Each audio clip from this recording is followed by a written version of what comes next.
Ralph Carver était quelque part tout au fond d'un trou noir et ne voulait pas remonter. Il sentait la douleur physique qui le guettait, une cuite peut-être, une sacrée cuite, s'il pouvait sentir sa tête douloureuse même dans son sommeil, mais pas seulement ça, quelque chose d'autre, quelque chose en relation avec Christine, ce matin, quelque chose en relation avec Christine, leurs vacances. Il s'était saoulé, sans doute, et il avait dû se donner un spectacle de façon répugnante. Hélène devait lui en vouloir, mais tout ça ne semblait pas suffisant pour expliquer son état abominable. Des cris, quelqu'un criait, mais très loin. Ralph tenta de s'enfoncer plus profondément encore dans l'obscurité, mais des mains le saisirent aux épaules et commencèrent à le secouer. Chaque secousse envoyait une douleur monstrueuse dans sa pauvre tête cuitée. « Ralph! Ralph, réveille-toi! Il faut que tu te réveilles !» Hélène? C'est Hélène qu'il secouait? Était-il en retard pour le travail? Mais comment pouvait-il être en retard pour le travail? Ils étaient en vacances. Puis un bruit fulgurant pénétra l'obscurité comme le faisceau d'une lampe puissante, des coups de feu. 4, une pause, puis un cinquième. Il ouvrit les yeux et s'assit, sans savoir sur l'instant où il était ni ce qui se passait, sachant seulement qu'il avait horriblement mal à la tête, une tête qui lui paraissait aussi grosse que celle des personnages de chez Macy's pour la parade de Thanksgiving à New York. Un truc poisseux comme de la confiture ou du sirop d'érable recouvrait tout un côté de son visage. Hélène le regardait, un œil exorbité et affolé, l'autre presque perdu dans des boursouflures violettes de chair tuméfiée. Des cris, oui, quelque part, une femme en dessous d'eux, peut-être. Il tenta de se lever, mais ses genoux se dérobèrent. Il tomba en avant du lit sur lequel il était assis, sauf que ce n'était pas vraiment un lit, plutôt un lit de camp, et il se retrouva à quatre pattes. Un nouvel éclair de douleur lui traversa la tête, et pendant un instant, il crut que son crâne allait s'ouvrir comme une coquille d'œuf. Il regarda ses mains à travers les mèches de cheveux collés. Elles étaient toutes deux maculées de sang, la gauche beaucoup plus rouge que la droite. En les regardant, la mémoire, Christine, oh Seigneur, Hélène, retiens-la, explosa soudain dans sa tête comme un feu d'artifice empoisonné, et il cria à ses mains ensanglantées, cria quand ce qu'il avait essayé d'évacuer de sa conscience tomba dans son esprit comme une pierre dans une mare. Christine était tombée dans l'escalier. Non, pas tombée, on l'avait poussée. Le fou allié qui les avait amenés ici avait poussé sa fille de 7 ans dans l'escalier. Hélène avait tenté de la retenir, et le fou allié lui avait asséné un coup de poing dans l'œil. Elle était tombée, elle aussi, mais sur les marches, alors que Christine avait plongé directement en bas, les yeux grands ouverts, pleins de stupéfaction. Ralph ne pensait pas qu'elle avait compris ce qui se passait, et s'il pouvait encore se raccrocher à quelque chose, il se raccrocherait à ça. Tout était arrivé trop vite pour qu'elle ait vraiment compris. Et elle avait heurté le sol. Elle avait roulé, ses pieds s'élevant en l'air, puis retombant en arrière. Et il y avait eu ce bruit horrible, comme une branche qui craque sous le poids de la neige, et soudain tout en elle avait changé. Il avait vu le changement avant même qu'elle s'immobilise au pied de l'escalier, comme si ce n'était plus une petite fille qui gisait là, mais un mannequin, un épouvantail bourré de paille. Ne pense pas à ça, ne pense pas à ça, je te défends de penser à ça. Sauf qu'il le fallait. La façon dont elle avait atterri, la façon dont elle s'était arrêtée au pied de l'escalier, avec la tête sur le côté. Du sang frais tombait sur sa main gauche. Apparemment, quelque chose n'allait pas de ce côté de sa tête. Mais qu'était-il arrivé? Le flic l'avait-il frappé aussi? Peut-être avec la poignée de cette arme monstrueuse qu'il portait? Probablement. Mais cet épisode était presque totalement effacé. Il arrivait à se souvenir de l'abominable dégringolade de sa fille, de la façon dont elle avait glissé sur les dernières marches, dont elle s'était arrêtée, la tête penchée d'un côté, et c'était tout. Mais Seigneur, n'était-ce pas suffisant? Ralph! Appelait Hélène hors d'haleine en le tirant par la manche. Ralph, lève-toi! S'il te plaît, lève-toi! Papa! Papa! Appela David de plus loin. Est-ce qu'il va bien, maman? Il recommence à saigner, non? Non, non, dit Hélène. Mais si, je le vois, à la tête. Papa, tu vas bien? Oui, répondit-il. Il posa un pied sur le sol, saisit le bord du lit et se leva péniblement. Le sang voilait son œil gauche. La paupière tombait comme si elle avait été trempée dans du plâtre. Il l'essuya du poignet, et cette nouvelle douleur le fit tressaillir. Son arcade sourcilière gauche lui donnait l'impression d'avoir été passé à l'attendrisseur à viande. Il tenta de se retourner vers l'endroit d'où lui parvenait la voix de son fils, et faillit tomber. C'était comme s'il se trouvait sur un bateau. Il avait perdu le sens de l'équilibre, et même quand il réussit à tenir debout, il y avait quelque chose dans sa tête qui semblait toujours tanguer et rouler, tourner et tourner encore. Hélène le retint, le soutint et l'aida à avancer.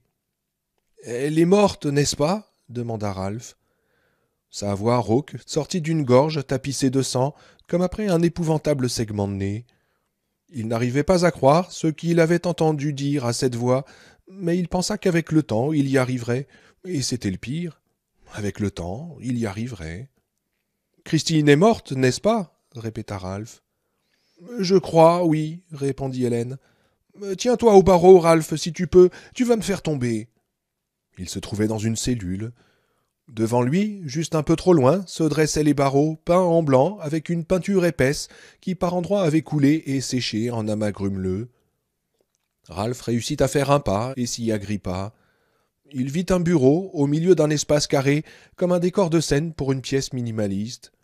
Dessus, il y avait des papiers, un fusil à 2 canons et une poignée de grosses cartouches vertes. Rangé sous le bureau, un fauteuil à l'ancienne en bois avec des roulettes. On avait mis un coussin vert dessus, comme si la personne qui s'y asseyait d'ordinaire avait des hémorroïdes ou quelque autre problème intime. Un plafonnier avait attiré des générations de mouches qui formaient des ombres grotesques dans le globe. Il y avait des cellules sur 3 côtés de la pièce. Celle du milieu, probablement réservée aux ivrognes, était vaste et vide. Ralph et Hélène Carver se trouvaient dans une autre, plus petite.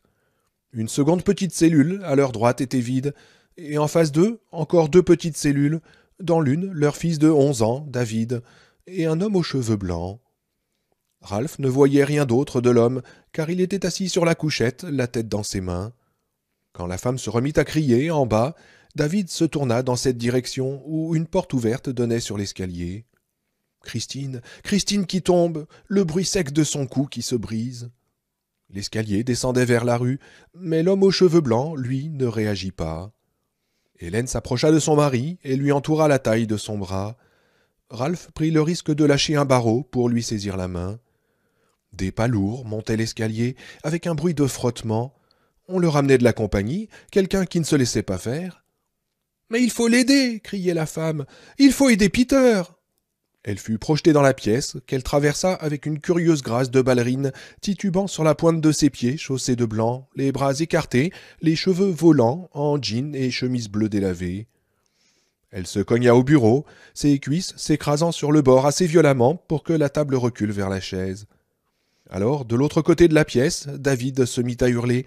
Il bondit derrière les barreaux comme un oiseau en cage et hurla d'une voix sauvage et affolée que Ralph n'avait encore jamais entendue, dont il n'avait jamais soupçonné l'existence. « Le fusil, madame !» criait David. « Prenez le fusil, tuez-le, et tuez-le, madame, tuez-le !» L'homme aux cheveux blancs finit par lever son vieux visage buriné par le désert. Les cernes profondes, sous ses yeux aqueux, lui donnaient un air de chien battu. « Prenez-le !» coassa le vieil homme. « Pour l'amour de Dieu, madame !» La femme en jean et chemise bleue tourna la tête en direction de la voix de l'enfant, puis regarda vers l'escalier d'où venaient les pas lourds. « Allez-y !» renchérit Hélène. « Il a tué notre fille, et il nous tuera tous. Allez-y !» La femme en jean et chemise bleue tendit la main vers le fusil. Jusqu'au Nevada, tout s'était bien passé. Ils étaient 4 joyeux voyageurs de l'Ohio, en route pour le lac Tahoe, où Hélène Carver et les enfants nageraient, se promèneraient et visiteraient la région pendant 10 jours, tandis que Ralph Carver jouerait, lentement, pour le plaisir, avec une énorme concentration. Ce serait leur 4e visite dans le Nevada, leur 2e au lac Tahoe, et ils continueraient à suivre la règle d'or qu'il avait établie. Il arrêterait quand il aurait A. perdu $1000, soit B. gagné $10 000. Lors de leurs 3 voyages précédents, il n'était arrivé à aucune de ces limites. Une fois, il était rentré à Columbus avec $500 de sa mise intacte, une autre avec $200, et l'année précédente, ils étaient rentrés avec plus de $3000 dans la poche intérieure gauche de sa veste de safari porte-bonheur. Pendant ce trajet de retour, ils étaient descendus dans les Hilton et autres Sheraton au lieu des campings, et les parents avaient fait l'amour tous les soirs. Ralph considérait que c'était plutôt phénoménal pour des gens approchant la quarantaine. « Tu dois en avoir assez des casinos », avait-il dit en février, alors qu'ils commençaient à organiser leurs vacances. « On pourrait essayer la Californie cette fois, ou le Mexique. »« Oh oui, bien sûr, pour qu'on attrape tous la dysenterie, » avait répondu Hélène. « On regarderait le Pacifique, entre les planches de la Casa des Popos, comme ils doivent dire là-bas. »« Et pourquoi pas le Texas ?» avait demandé Ralph. « On emmènerait les gosses voir Alamo ?»« Oh, trop chaud et trop historique, » avait répondu Hélène. « Au lac Tahoe, il fait frais, même en juillet, et les gosses adorent. Moi aussi, d'ailleurs. Et tant que tu ne viens pas me demander mon argent quand t'es à sec... »« Oh, tu sais que jamais je ne ferai ça, » avait-il dit d'un ton choqué, qui n'était pas fin. Ils étaient tous deux assis à la table de la cuisine dans leur maison de Wentworth, banlieue résidentielle de Columbus, près de leur réfrigérateur couvert de marguerites magnétiques, les brochures touristiques étalées devant eux, ignorant l'un comme l'autre que les dés étaient déjà lancés et que leur première perte serait leur fille. « Tu sais ce que je t'ai dit » disait Hélène. « Oui, » répondit Ralph, « qu'une fois qu'on est accro, on ne joue plus. Je sais, je m'en souviens. Tu aimes le lac, j'aime le lac, les gosses aiment le lac. Tahoe, est-ce qu'il nous faut ?» Ils avaient donc pris les réservations, et aujourd'hui, si on était encore aujourd'hui, ils étaient sur la nationale 50, la route la plus déserte d'Amérique, et ils filaient vers l'ouest, vers les Hautes Sierras. Christine jouait avec Mélissa chérie, sa poupée préférée. Hélène faisait la sieste, et David était assis près de lui. Il regardait par la fenêtre, le menton dans ses mains. Un peu plus tôt, il avait lu la Bible que son nouveau copain le pasteur lui avait donnée. Ralph espérait que ce type n'était pas pédé. Il était marié, c'était une bonne chose, mais quand même, on ne savait jamais. Puis il avait coché la page et rangé la Bible dans le placard. Ralph avait envisagé de demander au gamin à quoi il pensait, ce que c'était que cette histoire de Bible, mais autant s'adresser à une bûche. David, qui détestait qu'on lui donne le diminutif habituel de Dave, était un enfant étrange, qui ne leur ressemblait ni à l'un ni à l'autre, ni à sa sœur d'ailleurs. Ce soudain intérêt pour la religion, son trip mystique, comme disait Hélène, n'était qu'une de ses nombreuses bizarreries. Ça lui passerait, probablement, et en attendant, le gamin ne citait jamais la Bible à propos du jeu, des jurons, ou du fait que son père évitait de se raser le dimanche. C'était toujours ça. Ralph adorait son fils, et cet amour pouvait inclure une multitude de bizarreries. C'était d'ailleurs le propre de l'amour. Il allait demander à David s'il voulait jouer aux 20 questions. Il n'y avait pas grand-chose à voir dehors depuis qu'ils avaient quitté Élie le matin, et il s'ennuyait comme un rat mort. Quand il sentit soudain la direction mollir entre ses mains et entendit le ronronnement des pneus sur la route se transformer en un claquement répété. « Papa ?» demanda David d'un air sérieux mais inquiet, ce qui était une bonne chose. « Est-ce que ça va ?»« Oh, tiens-toi bien » avait-il répondu en commençant à freiner. « Ça risque de secouer un peu. » Et maintenant, agrippés au barreau et regardant la femme affolée qui représentait sans doute leur dernier espoir de survivre à ce cauchemar, il se disait « Je ne me rendais vraiment pas compte à quel point on allait être secoué, vraiment pas. » Cela lui déchirait la tête de crier, mais il cria tout de même, sans se rendre compte qu'il avait presque la même voix que son fils. « Tirez-lui dessus, madame, tuez-le !» Ce dont Mary Jackson se souvint, ce qui lui fit prendre le fusil, alors qu'elle n'avait jamais tenu d'arme, ni fusil ni pistolet de toute sa vie, fut la phrase que le flic avait glissée dans l'énoncé de leurs droits. « Je vais vous tuer. » Et il pensait ce qu'il disait. « Oh Seigneur, oui !» Elle se retourna, l'arme à la main. Le grand flic blond s'encadrait dans la porte et la regardait de ses yeux gris, brillants mais vides. « Tirez-lui dessus, madame! Tuez-le » cria un homme. L'homme était dans une cellule, à la droite de Marie, à côté d'une femme dont un des yeux était si tuméfié que l'échymose descendait sur la joue, comme si on lui avait injecté de l'encre noire sous la peau. L'homme, le côté gauche de son visage couvert de sang à demi séché, avait l'air encore plus mal en point. Le flic courut vers elle, ses lourdes bottes martelant le plancher à grand fracas. Marie recula vers la cellule vide, au fond de la pièce, tout en relevant les 2 chiens de fusil. Elle épaula. Elle n'avait pas la moindre intention de le mettre en garde. Il venait de tuer son mari de sang-froid, et elle ferait l'économie des sommations d'usage.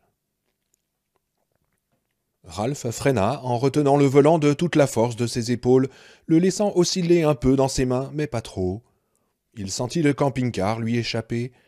On lui avait expliqué que pour contrôler une crevaison à pleine vitesse, il fallait laisser le véhicule déraper, un peu en tout cas. Mais mauvaise nouvelle, les gars, il n'avait pas l'impression qu'il s'agissait seulement d'une crevaison. Il regarda Christine dans le rétroviseur. Elle avait cessé de jouer avec Mélissa chérie et la serrait maintenant contre elle. Christine savait qu'il se passait quelque chose, mais elle ne comprenait pas quoi. « Christine, assieds-toi » lui cria-t-il. « Mets ta ceinture » Mais c'était déjà terminé. Il avait amené le camping-car sur le bas-côté de la route, arrêté le moteur et essuyé la sueur de son front avec le dos de sa main. Finalement, il ne s'en était pas mal sorti. Il n'avait même pas renversé le vase de fleurs du désert posé sur la table à l'arrière. Hélène et Christine les avaient cueillis derrière le motel à Élie ce matin, pendant que David et lui chargeaient le camping-car et réglaient la note. « Bien négocié, papa » déclara David d'une voix objective. « C'est un arrêt pipi » demanda Hélène en s'asseyant, l'air hagard. « Pourquoi sommes-nous penchés comme ça, Ralph ?»« Nous avons eu un... » Mais il s'interrompit, en voyant dans le rétroviseur extérieur une voiture de police qui arrivait en trombe, son gyrophare en action. Ses freins hurlèrent, et elle s'arrêta à une centaine de mètres derrière eux. Le plus grand flic que Ralph ait jamais vu bondit hors de la voiture et tira son arme. Ralph sentit tous ses nerfs en éveil. Le flic regarda à droite et à gauche, son arme levée à hauteur d'épaule, pointée vers le ciel sans nuages. Puis il décrivit un cercle, et quand il fut à nouveau face au camion, il regarda droit dans le rétroviseur extérieur pour croiser les yeux de Ralph, semblait-il. Le flic leva les deux mains au-dessus de sa tête et les abaissa violemment avant de les relever et de les rabaisser, pantomime qui signifiait sans aucun doute possible « Restez où vous êtes, ne bougez pas ». « Hélène, verrouille les portes arrière » dit Ralph en appuyant sur son propre bouton. David, qui le regardait, en fit de même de son côté sans qu'on le lui ait demandé. « Et quoi, qu'est-ce qui se passe » demanda Hélène d'un air hésitant. « J'en sais rien » répondit Ralph, « mais il y a un flic derrière nous qui semble assez excité. »« Oui, derrière, là où j'ai crevé des pneus. » Le flic se pencha et ramassa quelque chose sur la route. C'était une lanière qui envoyait des petits éclairs phosphorescents comme les franges d'une robe du soir enlamée. Il la ramena vers sa voiture, son extrémité traînant sur le remblai, l'arme toujours dans son autre main levée. Il semblait vouloir regarder dans toutes les directions à la fois. Hélène ferma le haillon et la porte latérale et revint vers l'avant. « Mais qu'est-ce qu'il y a donc ?»« Je te l'ai dit, j'en sais rien, » dit Ralph. « Mais ça ne m'a pas l'air très encourageant, » dit-il en montrant le rétroviseur du doigt. Elle se pencha, les mains sur les genoux, et regarda avec Ralph le flic jeter la lanière sur le siège arrière, puis se redresser en tenant l'arme à deux mains. Ralph ne comprit que plus tard combien cette mise en scène muette avait été parfaitement orchestrée. Christine vint rejoindre sa mère et se mit à lui cogner les fesses avec Mélissa chérie. « Fesses, fesses, fesses » chantonna-t-elle. « Comme on aime les grosses fesses de maman !»« Oh, Christine, arrête !» dit Hélène. D'ordinaire, il aurait fallu le lui répéter 2 ou 3 fois pour qu'elle obéisse, mais quelque chose dans la voix de sa mère la fit s'arrêter sur le champ. Elle regarda son frère, qui ne quittait pas son rétroviseur des yeux. Elle s'approcha et tenta de monter sur ses genoux, mais David la repoussa gentiment, mais fermement. « Oh, pas maintenant, la puce !»« Mais qu'est-ce qu'il y a ?» demanda-t-elle. « Oh, rien de grave, » répondit David, sans détourner son regard du rétroviseur. Le flic remonta dans sa voiture et vint la garer plus près du camping-car. Il en ressortit, son arme toujours à la main, mais le long de sa jambe cette fois, pointée vers la route. Il regarda à nouveau à droite et à gauche, puis s'approcha de la vitre de Ralph. Le conducteur d'un camping-car est assis beaucoup plus haut que dans une voiture, mais le flic était si grand, dans les 2 mètres au moins, qu'il dut baisser les yeux vers Ralph, assis derrière le volant dans son siège de capitaine. Le flic fit un geste de manivelle de sa main vide, et Ralph baissa sa vitre. « Quel est le problème, monsieur l'agent ?»« Combien êtes-vous » demanda le flic. « Mais qu'est-ce qui... »« Monsieur, je vous ai demandé combien vous étiez. »« 4, » répondit Ralph, qui n'était plus seulement nerveux, mais effrayé. « Ma femme, nos 2 enfants et moi. Nous avons crevé un... »« Ah non, monsieur, tous vos pneus sont à plat. Vous avez roulé sur un morceau de tapis de route. »« Je ne... » commença Ralph. « C'est une lanière hérissée de centaines de petits clous que nous utilisons pour arrêter les fuyards chaque fois que nous le pouvons. Ça évite bien des courses-poursuites. Mais que faisait une chose pareille sur la route demanda Hélène avec indignation. Je vais ouvrir la porte arrière de ma voiture, la plus proche de votre camion, dit le flic. Quand vous me verrez le faire, je veux que vous sortiez de votre véhicule et que vous montiez à l'arrière du mien aussi vite que possible. Il tendit le cou et vit Christine, qui, accrochée à la jambe de sa mère, glissait prudemment un coup d'œil dans sa direction. Il lui sourit. « Salut, petite !» dit le flic. Christine lui sourit en retour. Le flic regarda ensuite brièvement David et lui fit un signe de tête, auquel David répondit froidement. « Et qui a fait ça, monsieur » demanda l'enfant. « Un méchant, » répondit le flic. « Mais tu n'as pas besoin d'en savoir plus pour l'instant, mon gars. Un type très méchant. Tac. »« Mais, » commença Ralph. « Monsieur, avec tout le respect que je vous dois, j'ai l'impression d'être un pigeon d'argile dans un stand de tir. Il y a un homme dangereux dans le coin, et il s'est tiré.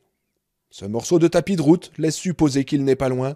Toute discussion concernant la situation devra attendre que les circonstances se soient améliorées. Comprenez-vous » Tac, s'étonna Ralph. Était-ce le nom de ce méchant ? Oui, mais... commença-t-il. Vous passerez en premier, monsieur, le coupa le flic. Prenez votre petite fille dans les bras, ensuite le gamin et votre femme en dernier. Il faudra vous serrer, mais vous tiendrez tous dans la voiture. Et où allons-nous ? Demanda Ralph en détachant sa ceinture pour se lever. À Désolation. C'est une petite ville minière à une douzaine de kilomètres d'ici.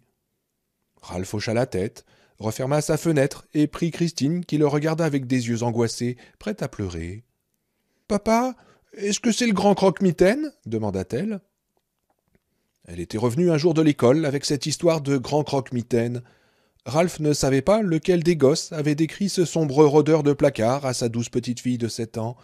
Mais s'il avait pu lui mettre la main dessus, il devait s'agir d'un garçon, parce que les histoires de monstres, régulièrement véhiculées dans la cour d'école, étaient presque toujours le fait des garçons. Il l'aurait volontiers étranglé. Il lui avait fallu 2 mois pour que Christine soit un peu moins terrorisée par le grand croque-mitaine. Et voilà que... Non, pas le grand croque-mitaine, assura Ralph. Sans doute juste un postier qui a eu une mauvaise journée. Mais papa, toi aussi t'es postier, dit-elle, tandis qu'il l'emmenait vers la porte latérale du camping-car. Oui, répondit-il, en vérifiant qu'Hélène avait bien mis David devant elle et avançait les mains sur ses épaules. Oh, c'était une sorte de plaisanterie, tu comprends ? Ah oui, une bagarre sans les poings, fit Christine. Oui, tout à fait, dit Ralph. Il regarda par la fenêtre et constata que le flic avait ouvert la porte arrière de sa voiture. Il constata aussi que lorsqu'il ouvrirait la porte du camping-car, elle toucherait presque celle de la voiture, constituant un mur protecteur. C'était une bonne chose. Oui, bien sûr, à moins que le rat du désert que ce flic recherche soit derrière nous. Dieu Tout-Puissant, pourquoi ne sommes-nous pas allés à Atlantic City ? Papa ! C'était David, son fils intelligent mais un peu particulier qui allait à l'église depuis l'automne après ce qui était arrivé à son ami Brian. Pas au catéchisme, ni au groupe de jeunes du jeudi soir, juste à l'église, et le dimanche après-midi au presbytère, pour parler à son nouvel ami le pasteur, qui ne manquerait pas de subir une mort lente et douloureuse s'il partageait avec David autre chose que ses pensées. Selon David, il ne faisait que parler, et après l'histoire de Brian, Ralph se disait que son gamin avait besoin de parler à quelqu'un. Il aurait seulement préféré que David s'adresse à sa mère ou à lui, au lieu de recourir à quelque saint homme, marié certes, mais... « Papa, est-ce que ça va ?»« Oui, oui, très bien, » répondit Ralph. Il n'en était pas si sûr. Il ne savait pas à quoi ils avaient affaire, mais c'est ce qu'on répond à un gosse, non ? Oui, très bien, tout va très bien. Il se dit que s'il était dans un avion avec David et que le moteur lâchait, il entourerait les épaules de l'enfant de son bras et lui dirait que tout allait bien, jusqu'à ce qu'il s'écrase. Il ouvrit la porte, qui heurta celle de la voiture de police. « Vite, allez-y, vite !» dit le flic, en regardant nerveusement le désert qui les entourait. Ralph descendit les marches, Christine au creux de son bras gauche, et l'enfant laissa tomber sa poupée. « Oh, Mélissa !» s'écria-t-elle. « J'ai laissé tomber Mélissa, chérie.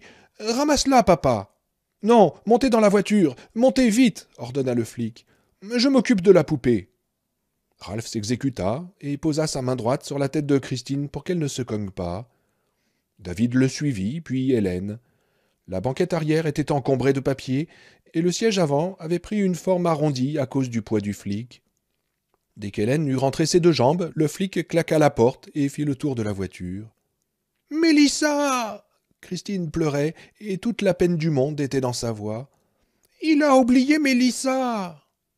Hélène chercha la poignée, prête à ramasser Mélissa chérie. Aucun psychopathe muni d'un fusil ne pourrait la viser pendant la seconde où elle se pencherait pour récupérer la poupée. Puis elle se retourna vers Ralph, stupéfaite. « Il n'y a pas de poignée ?» La porte du conducteur s'ouvrit, et le flic s'abattit sur son siège comme une bombe. Le siège recula contre les genoux de Ralph, qui fit une grimace, heureux pourtant que les jambes de Christine pendent entre les siennes, à cet instant précis, alors qu'elle se débattait et se tournait sur ses genoux, les mains tendues vers sa mère. « Ma poupée, maman, ma poupée, Mélissa !»« Monsieur l'agent, » commença Hélène. « Oh, pas le temps, répondit-il. « Impossible, tac !» Il fit demi-tour et prit à l'est dans un nuage de poussière.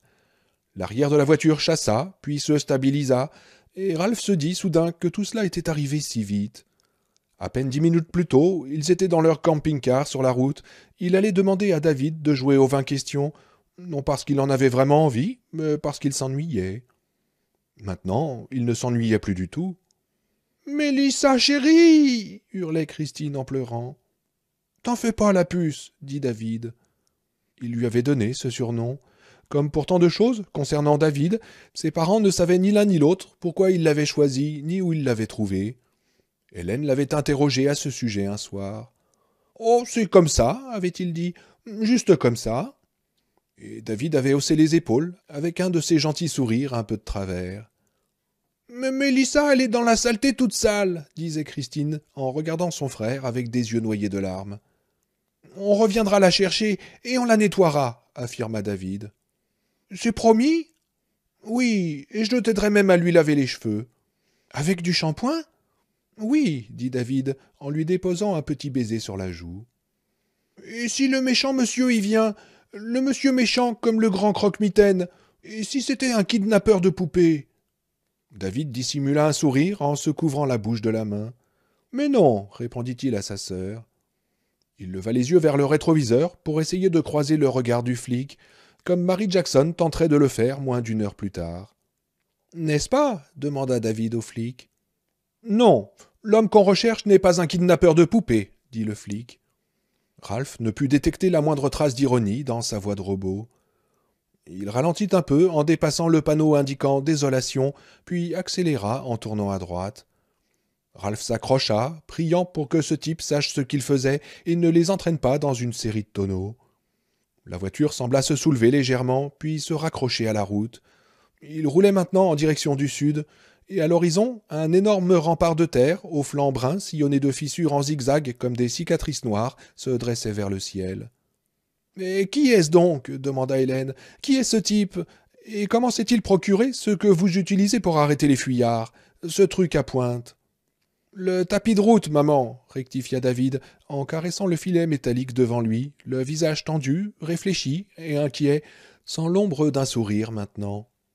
« Oui, le tapis de route, » reprit Hélène. « Comment se l'est-il procuré ?»« Comme il sait procurer les armes qu'il utilise et la voiture qu'il conduit, » répondit l'homme au volant. Il dépassait maintenant les caravanes du camp du Serpent à sonnette, puis ce fut le bureau de la mine. Devant eux, le quartier commercial. Un feu clignotant lançait ses éclairs jaunes sous un ciel bleu indigo qui paraissait s'étendre sur des centaines de milliers de kilomètres. « C'est un flic, » continua le flic. « Et je peux vous dire une chose à vous, les carveurs. Quand on a affaire à un flic cinglé, on est dans de sales draps. »« Mais comment connaissez-vous notre nom ?» demanda David. « Vous n'avez pas demandé son permis de conduire à mon père. Alors d'où le tenez-vous ?»« Je l'ai vu quand ton père a ouvert la porte, » dit le flic, en jetant un coup d'œil dans le rétroviseur. « La petite plaque au-dessus de la table. Dieu bénisse notre maison sur roue, les carveurs. C'était mignon. » Quelque chose perturbait Ralph, mais pour le moment, il n'y prêta pas attention. Il se rendait compte que son appréhension n'avait pas disparu, qu'elle s'était transformée en un sentiment de peur, un sentiment si fort et pourtant si diffus qu'il avait un peu l'impression d'avoir mangé quelque chose d'empoisonné. Il s'était dit qu'en levant les mains, il serait en sécurité, Mais cela ne changeait rien au fait qu'il avait encore plus peur depuis que le flic les avait emmenés loin de leur maison sur roue en panne avec une aisance aussi effrayante. Apparemment, ce n'était pas le genre de peur qui vous fait trembler des mains et transpirer. C'est une peur sèche, se dit-il, avec la lueur d'humour qui ne lui était pas habituelle, mais une peur bien réelle. Un flic demanda Ralph. Il pensait à une cassette vidéo qu'il avait louée un samedi soir peu de temps auparavant. Le film s'appelait Le flic fou, et on avait ajouté, pour tenter le spectateur potentiel, vous avez le droit de garder le silence pour toujours. C'est drôle, comme des petites choses comme ça ne s'oublient pas, sauf que ça ne lui semblait plus très drôle pour le moment. Un flic, oui, répondit leur flic, avec une voix qu'on aurait dit souriante. Vraiment se demanda Ralph. Il sentait qu'Hélène le regardait avec une sorte de curiosité tendue, mais il ne lui sembla pas opportun de la regarder aussi. Il ne savait pas ce qu'il risquait de lire dans les yeux l'un de l'autre, et il n'était pas certain de vouloir le découvrir. Mais le flic avait bien souri, pourtant, il en était certain. Et pourquoi avait-il souri? En quoi un flic fou rôdant dans la nature, 6 pneus crevés, une famille de 4 personnes tassées à l'arrière d'une voiture de police surchauffée sans poignée de porte, la poupée préférée de ma fille gisant sur la route à 10 kilomètres de là, en quoi tout cela pouvait-il être drôle? Il ne savait pas, mais il y avait bien un sourire dans la voix du flic. « Vous avez dit un flic de la police routière ?» demanda Ralph, alors qu'il passait sous les feux. « Oh, regarde, maman !» s'exclama Christine, qui semblait avoir oublié pour un temps sa Mélissa chérie. « Des vélos dans la rue, la tête en bas.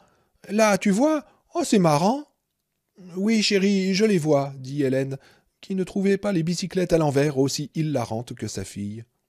« De la police routière? Oh non, j'ai pas dit ça, » répondit le colosse au volant, qui parlait avec un sourire dans la voix. « Non, c'est un flic de la ville. »« Vraiment? » dit Ralph. « Et combien de flics avez-vous donc dans une si petite ville ?»« Eh bien, il y en avait 2 autres, » répondit le flic, d'une voix plus souriante que jamais. « Mais je les ai tués. » Il se retourna pour les regarder à travers le filet, et il ne souriait pas du tout, finalement. Sa bouche se tordait en un rictus grimaçant. Il avait de si grosses dents qu'elles ressemblaient plus à des outils qu'à des dents humaines. On les voyait jusqu'au fond de sa bouche. Sous elle et au-dessus d'elle s'étendaient des hectares de gencives roses. « Maintenant, ajouta-t-il, je suis le seul représentant de la loi à l'ouest de Pécos. » Ralph le regardait, la bouche ouverte. Le flic lui souriait, le dos à la route, et sans jamais regarder où il allait, il se gara parfaitement devant l'hôtel de ville de Désolation. « Famille Carver, dit-il d'une voix solennelle à travers son sourire, bienvenue à Désolation. » 1 heure plus tard, le flic se ruait sur la femme en jean et chemise bleue, ses bottes de cow-boy faisant craquer le parquet, les bras tendus. Il ne souriait plus, et Ralph sentit le triomphe sauvage jaillir de sa gorge comme quelque chose d'horrible monté sur ressort. Le flic arrivait vite, mais la femme en jean avait réussi, probablement plus par chance que par une décision consciente de sa part, à mettre le bureau entre eux. Ralph la vit armer le fusil qu'elle avait pris sur le bureau. Il la vit le lever à hauteur d'épaule au moment où son dos heurtait les barreaux de la grande cellule, et il la vit poser ses doigts sur la double détente. Le grand flic fonçait comme un damné, mais ça ne lui réussirait pas. « Tuez-le, madame, se dit Ralph. Pas pour nous sauver, mais parce qu'il a tué ma fille. Faites-lui éclater sa tête de salaud. » Juste avant que Marie presse la détente, le flic était tombé à genoux de l'autre côté du bureau, sa tête plongeant comme celle d'un homme qui s'agenouille pour prier. Le double rugissement du fusil fut terrible dans ce lieu clos. Des flammes jaillirent des canons. Ralph entendit sa femme crier, de triomphe, pensa-t-il, mais dans ce cas, c'était prématuré. Le chapeau du flic s'envola de sa tête, mais les décharges passèrent trop haut et percutèrent le mur pour aller ricocher par la porte ouverte dans la cage d'escalier, où les plombs dégringolèrent comme des graviers projetés par le vent contre une vitre. Dans le panneau d'information à droite de la porte, Ralph vit 2 trous noirs, et le chapeau du flic n'était plus que lambeau retenu par un galon de cuir. Si la chevrotine avait atteint le flic, il aurait été déchiqueté. Dommage, songea Ralph, déçu. Le grand flic poussa le bureau de l'épaule et l'envoya à travers la pièce, vers ce que Ralph avait identifié comme étant la cellule des ivrognes, vers les barreaux auxquels la femme était adossée. Le fauteuil, coincé dessous, tressauta sur ses roues grinçantes. La femme tenta de baisser le fusil pour s'en protéger, mais elle ne fut pas assez rapide. Le dossier du fauteuil vint frapper sa cuisse et son ventre, l'écrasant contre les barreaux, et elle hurla de douleur et de surprise. Le grand flic écarta les bras, comme Samson se préparant à faire écrouler les colonnes du temple, et saisit les côtés du bureau. Bien que les coups de feu aient assourdi Ralph, il entendit craquer les coutures de la chemise brune du fou. Le flic recula le bureau. « Lâche ça !» hurla-t-il. « Lâche ce fusil, Marie !» La femme écarta la chaise, leva le fusil et l'arma à nouveau. La douleur et la somme d'efforts fournis la faisaient sangloter. Du coin de l'œil, Ralph vit Hélène presser les mains sur ses oreilles, tandis que la jeune femme brune serrait les doigts autour des détentes. Mais cette fois, il n'y eut qu'un double claquement sec quand elle tira. Ralph ressentit une déception aussi amère que de la bile lui serrait la gorge. Il avait compris, au premier regard, que l'arme n'était pas automatique, mais il avait tout de même pensé qu'elle tirerait. Il fallait absolument qu'elle tire, comme si Dieu lui-même allait la recharger et accomplir le miracle de la Winchester. Le flic poussa le bureau une seconde fois. S'il n'y avait pas eu le fauteuil, se dit Ralph, Marie aurait pu se protéger en se glissant sous le plateau, entre les caissons. Mais le fauteuil était bien là, qu'il l'atteignit à nouveau au bassin, la pliant en deux et lui arrachant un cri rauque. « Lâche-le, Marie! Lâche-le » criait le flic. Mais elle ne voulait pas. Tandis que le flic tirait à nouveau le bureau. « Et pourquoi est-ce qu'il ne fonce pas sur elle ?» se demanda Ralph. « Est-ce qu'il ne sait pas que ce foutu flingue est vide ?» Les cartouches roulant et tombant au sol, elle retourna l'arme pour la saisir par les canons. Puis elle se pencha en avant et abattit la crosse comme une matraque. Le flic tenta d'esquiver le coup, mais la crosse de noyer le frappa à la clavicule. Il grogna. Ralph ne put dire si c'était un grognement de surprise, de douleur ou simplement d'exaspération, mais il déclencha des cris d'approbation de l'autre côté de la salle, où David s'agrippait toujours au barreau de sa cellule, le visage blanc et couvert de sueur, les yeux lançant des flammes. Le vieil homme aux cheveux blancs l'avait rejoint. Le flic tira une fois de plus sur le bureau, le coup porté à son épaule ne semblant pas gêner outre mesure ses mouvements, et le lança en avant à nouveau, heurtant la femme avec le fauteuil jusqu'à ce qu'elle s'écrase contre les barreaux. Un autre cri jaillit d'elle. « Pose-le » cria le flic. Il avait soudain une si drôle de voix que, pendant un instant, Ralph espéra que ce salaud avait bien été blessé. Puis il se rendit compte que le flic riait. « Pose-le, ou je te réduis en bouillie, et je te jure que je le ferai !» La femme brune, Marie, leva à nouveau le fusil, mais sans grande conviction cette fois. Sa chemise était sortie de sa ceinture, et Ralph vit des marques rouges sur la peau claire de sa taille et de son ventre. Il était sûr que si on lui retirait sa chemise, la forme du dossier du fauteuil serait imprimée sur elle jusque sous la poitrine. Elle brandit le fusil en l'air un moment, la crosse tremblante, puis jeta l'arme par terre. Il glissa jusqu'à la cellule où se trouvaient David et l'homme aux cheveux blancs. David le regarda. « N'y touche pas, mon gars, » dit le vieil homme. « Il est vide, laisse-le où il est. » Le flic regarda David et l'homme aux cheveux blancs, puis avec un large sourire, il regarda la femme contre les barreaux de la cellule des ivrognes. Il écarta le bureau d'elle, le contourna et donna un coup de pied dans le fauteuil qui traversa la pièce sur ses roues grinçantes et s'arrêta brutalement contre la cellule vide jouxtant celle de Ralph et d'Hélène. Le flic passa un bras autour des épaules de Marie. Il posa sur elle le regard le plus noir que Ralph eût jamais vu. « Pouvez-vous marcher » lui demanda le flic. « Avez-vous quelque chose de cassé ?»« Qu'est-ce que ça peut vous faire » cria Marie. « Tuez-moi, puisque c'est ce que vous voulez, et qu'on en finisse. »« Vous tuer » demanda-t-il de l'air stupéfait d'un homme qui n'a jamais fait de mal à une mouche. « Mais je ne veux pas te tuer, Marie. » Il la serra contre lui, puis regarda Ralph, Hélène, David et l'homme aux cheveux blancs. « Oh, sûr que non, expliqua-t-il. Pas quand les choses commencent juste à devenir intéressantes. »